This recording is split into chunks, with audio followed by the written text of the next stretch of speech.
Anthony Tony Orville Carey, the ninth of 11 children born to Louise Jarvie Carey and Frank Carey, was born on May 29, 1920. His godparents were his brother and his sister, Norbert and Myrtle Carey. Tony left to enter the U.S. Army and would be stationed at Fort Sheridan, Illinois. His 5 sisters, Myrtle, Alice, Helen, Kathleen, and Loretta, took him to the train station in Oconto. They were all crying as they said goodbye. He told them to stop crying, that he would be back. Tech 4 Anthony O. Carey, infantryman, was assigned to the 3rd Armored Division, 32nd Armor Regiment. The 3rd Armor Division was nicknamed the Spearhead Division and was sometimes referred to within the U.S. Army as the 3rd Herd. It was an armored division of the U.S. Army. The division was first activated in 1941 and was a key participant in the European theater of World War II. They were stationed in Germany for much of the Cold War. From information received from Tony's niece, Mona Matravers Martineau, Tony did come home on leave. Mona's family lived in Sturgeon Bay, where her dad, Beau Matravers, and Jim Carey worked for the shipyards. Tony stayed with Mona's family. They would play checkers and other games together, and he told Mona that would be the day when she could beat him at checkers. Tony dressed mostly in his Army uniform while he was home on leave. One time, while home on leave in Stiles, they all walked over to the chicken shack together, even Grandpa. From a copy of the letter that we have that Tony wrote to his brother Pat, 3rd child Pat was tragically killed in a farm accident in 1948. Tony was stationed at Indiantown Gap Military Reservation, Pennsylvania. For more than 50 years, the Pennsylvania National Guard had trained in the quaint little town. Following the attack on Pearl Harbor and the U.S. entrance into the war, the post became a staging area for what was called the hard-nosed business of training for combat. 250,000 soldiers would pass through Indiantown Gap Military Reservation on the way to the European battlefront. And in Tony's letter to his brother Pat, he writes, Dear Pat, well, how is everything going? Suppose you're enjoying married life now. Hey, what? Are you still working for Norb and living there or not? Suppose you're busy farming now, you and Norb. I hear you have another tractor, should be able to turn the ground up now. Guess Beau has the milk route now. Must seem lonesome, no truck around after so many years, but things are changing every day. Well, I'm still in the Gap, not much news. Still driving tank, and we go out 2 and 3 days at a time on maneuvers. Pretty cold yet sleeping outside, and wet. We're getting a lot of rain, but I guess I'll live through it. I thought I would see a little action, but guess not by the way they're going. We're supposed to be working 7 days a week, but only worked a half a day today. I got an expert score on the submachine gun today, not so bad. Supposed to get medals later on.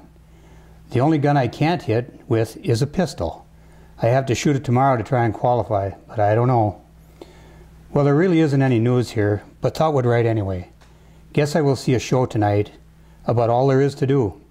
Can't get any beer here on Sundays. This state has the blue law. So until later, Pat, be good to yourself. Give my regards to the wife and baby, and also Grace and Norb. When you get time, drop a line. Brother Tony. 7 divisions, the 3rd, which Tony belonged to, and 5th Armored, and 5 infantry divisions, all trained and staged at Indiantown Gap before shipping overseas. The 3rd Armored Division entered combat on June 29, 1944, taking part in the hedgerow fighting. The terrain in the area selected for the initial penetration of French soil was generally level or gently sloping. However, it was broken up in a crazy quilt pattern of small fields separated by hedgerows. Hedgerows consisted of an earthen mound or wall, 6 to 10 feet in width and 4 to 8 feet in height, covered with a scrub undergrowth. Along the top of the wall grew rows of trees. Forming an important part of the obstacle thus created was the ditch which ran along one or both sides of the mound. The roads, narrow and winding, ran between these hedgerows and offered the defenders many advantageous positions for ambushes or surprise attacks on the advancing foot troops and armor. Observation was normally limited from one hedgerow to the next, although an occasional structure, such as a church tower or a village, would widen the horizon. In August 1944, the division participated in the heavy fighting involved in closing the Falaise Pocket or Gap, pocketing the German 7th Army. By the beginning of August 1944, the German forces were being encircled, and German High Command wanted these reserves to help an orderly retreat to the Seine. However, the German High Command was overruled by Adolf Hitler, who demanded an attack at Mortain at the western end of the Falaise Pocket. The attack was repelled by the Allies, who again had advance warning from Ultra. Throughout the war, the intelligence services of the Western powers, particularly the British, intercepted, broke, and read significant portions of the German military's top-secret message traffic. That cryptographic intelligence, disseminated to Allied commanders under the code name Ultra, played a significant role in the effort to defeat the Germans and to achieve Allied victory. General George S. Patton moved his troops, forming a pocket trapping 50,000 German troops. Patton's thrust prevented the Germans from establishing the Seine as a defensive line. 6 days later, on August 25, 1944, the Spearhead Division had cut across the Seine River. The Battle of the Falaise Pocket was the decisive engagement of the Battle of Normandy. The campaign in Normandy is considered by historians to end either July 24, 1944, the start of Operation Cobra on the American front, August 25, 1944, the liberation of Paris, or August 30, 1944, the date the last German unit retreated across the River Seine. Anthony Orville Carey was killed in action on August 29, 1944. 2,541 members of the 3rd Armored Division gave their lives in World War II. The 3rd Armored Division breached the Siegfried Line with the capture of Rotgen on September 12, 1944, and continued a slow advance against heavy resistance to the vicinity of Langwehr.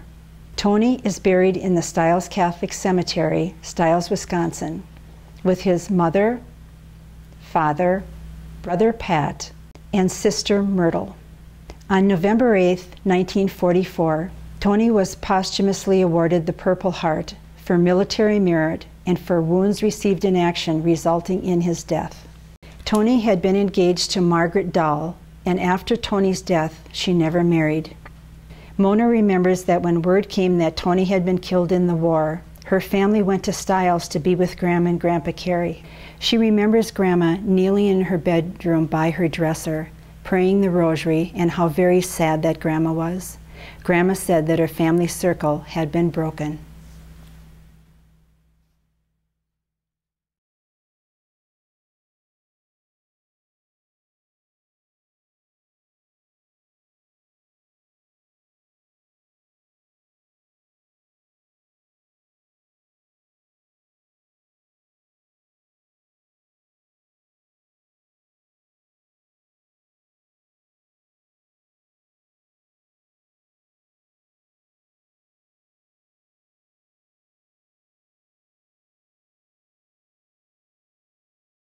Don Glenn recently recalled his vivid memories of Tony Carey. Don was a few years younger than Tony and remembered Tony as someone who was liked by everyone. He said when dealing with others, Tony had the patience of Job and would do anything to help, including letting the young guys ride with him in his brother Norb's milk truck. When he was young, Don was given an old bicycle that was originally given to his uncle by his grandfather. The bicycle was a special gift, but by the time Don received it to work, it needed repairs.